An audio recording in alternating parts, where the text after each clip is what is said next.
artist. Today we're going to be making some cupcake art, and I was inspired by the artist Wayne Thiebaud. He's an American artist and he's known for his style of pop art where he paints food. So what we're going to do today is we're going to make a collage. So you will need some colored paper. If you don't have any colored paper, you can make it by coloring with either marker or crayon. You also need some glue and some scissors. All right, get some supplies and let's get started. Okay, so I'm going to start with a large piece of paper that I'm going to glue my pieces of my cupcake onto. Today we're going to focus mostly on just making the big shapes of the cupcake, which is the cupcake wrapper and the frosting. Next time we work on this, we'll work on the decorations of the cupcake. So what you're going to need is one bigger paper and two smaller papers, one for the cupcake wrapper. Notice this colored paper, other color, it's not the same. And it's half of the size of the larger piece of paper. You might need to cut this if you're at home. I'm also using about that same size of paper for my frosting. Now what we're going to do first is make the cupcake wrapper.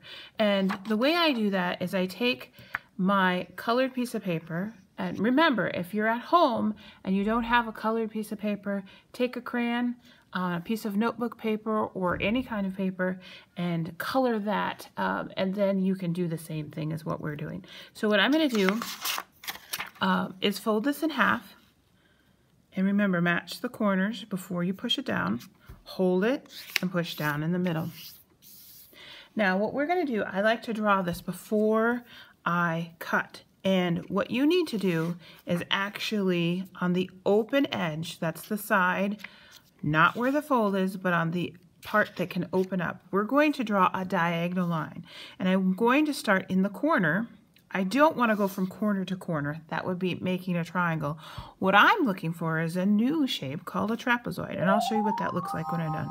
A trapezoid does have 4 sides, and the sides are going in diagonal. Sometimes it's nice to have a little mark so you know where you're aiming towards. It's not quite halfway. For me, it's a little over 2 finger spaces. For you, it might be a whole 3 finger space. So what I've done on the open edge, check this before you cut. And what you're going to do while it's still folded, pick up this paper and cut on that diagonal line. That way you're cutting through both pieces of paper. And when you open it up, you have a trapezoid. Now, a trapezoid is a 4-sided shape. 1, 2, 3, 4 sides. It has a long side and a shorter side. Those 2 sides are going the same direction. And then the other sides are diagonal. All right, so I'm going to put glue on this paper. I have pencil mark here, so I'm going to put the glue on the side where my pencil mark is because it's kind of yucky looking, and I don't want people to see that. And I put the glue on this side so that I can have it be the back. So glue around the edges and one big X in the middle. Okay, when you've got the glue on, go ahead and turn it over. Now you don't want to put it right in the middle. You want to put it close to the bottom, leaving just a small space so you can see a little bit of that colored paper at the bottom.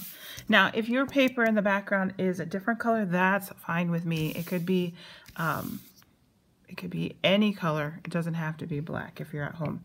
Okay, so now that I've got this cupcake wrapper, I'm going to make frosting.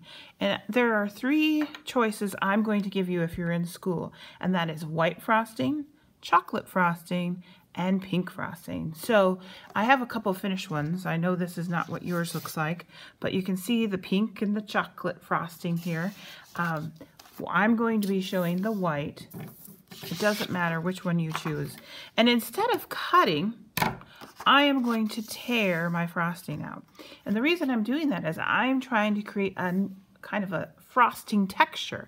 And if I cut with my scissors, it's just not going to look as much like frosting as if I were to tear it. So leave it on your table and just tear, kind of going the long way, some strips out, just little by little. And if it doesn't tear into one long strip like mine, you can still use those pieces. Don't worry about that. Trying to tear out strips in my paper going all the way.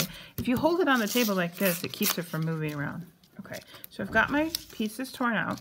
And what I'm going to do is bring this back over. I'm going to choose one of these, and I am going to glue it right on my paper. So you will take your glue, maybe I'll just put the glue right here. You want to slightly overlap. You don't want to have a space between your cupcake wrapper and the frosting. So it's okay if they go up, the frosting covers a tiny bit of that wrapper. And I don't want to just keep going straight up. What I actually am trying to do is make it go in a little bit. So I'm going to take one of these strips and I'm going to tear a little bit off of each side. That seems good. And then I'm going to glue it. And you get to decide how much frosting you're going to want to put on. Okay, so this has a straight edge here. I think what I'm going to do, instead of putting it like this where you don't see the torn edge, I'm tear off a little bit on each side. I'm going to put it at the top, and that way when I get to the next row, it'll kind of cover it up. Make sure you're gluing clear to the edge. Oops. Torn side at the bottom. And this side will cover it up, see? I don't think I'm going to use that piece. I think I'm going to just use, I'm starting to run out of room, so I might not be able to use all of my frosting paper, and that's really okay. If you don't use it all, you can either save it for another art project or throw it away.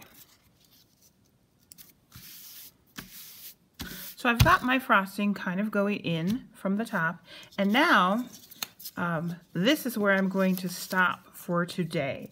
Save your paper for next week, which means you're going to need to write your name on the back. I'm writing my name, Miss Porter. Make sure you write yours, not mine. If you're at school, make sure you write your code, whatever that happens to be, and then save this paper for next week. When we work next week, we'll be adding decorations.